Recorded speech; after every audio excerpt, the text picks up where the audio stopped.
Cyber case പ്രതികളെ ആന്ധ്രാപ്രദേശിലെ കവാലയിൽ വെച്ച് ചോമ്പാല പോലീസ് പിടികൂടി.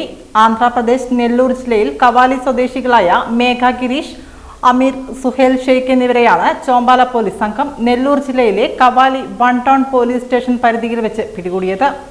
2024 ജൂൺ മാസത്തിൽ സോഷ്യൽ മീഡിയയിൽ കണ്ട ലോൺ ആപ്പ് വഴി ഓൺലൈൻ ലോൺ എടുക്കാൻ ശ്രമിച്ച ഉഞ്ചിയം സ്വദേശിയായ യുവാവിന്റെ 1,11,000 രൂപ ഓൺലൈനിലൂടെ തട്ടിയെടുത്തതിൽ ചോമ്പാല പോലീസിൽ നൽകിയ പരാതി പ്രകാരം അന്വേഷണം നടത്തിവരികയായിരുന്നു.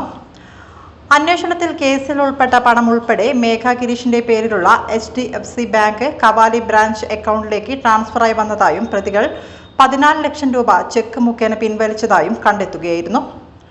ചോമ്പാല പോലീസ് ഇൻസ്പെക്ടർ സേതുനാഥ് SRന്റെ നിർദ്ദേശപ്രകാരം പ്രതിയെ പിടികൂടുന്നതിനായി sub inspector Ranjith K, SSCPO Sajith PT, CPO Rajesh MK എന്നിവരടങ്ങിയ അന്വേഷണ സംഘത്തെ ആന്ധ്രയിലേക്ക് അയക്കുകയും പ്രതികളെ പിടികൂടുകയുമായിരുന്നു.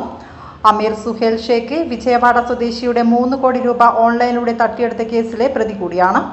ഈ കേസിലെ മറ്റൊരു പ്രതിയെ എറണാകുളത്ത് വെച്ച് കഴിഞ്ഞ മാസം അറസ്റ്റ് ചെയ്ത് റിമാൻഡിൽ കഴിഞ്ഞുവരികയാണ്.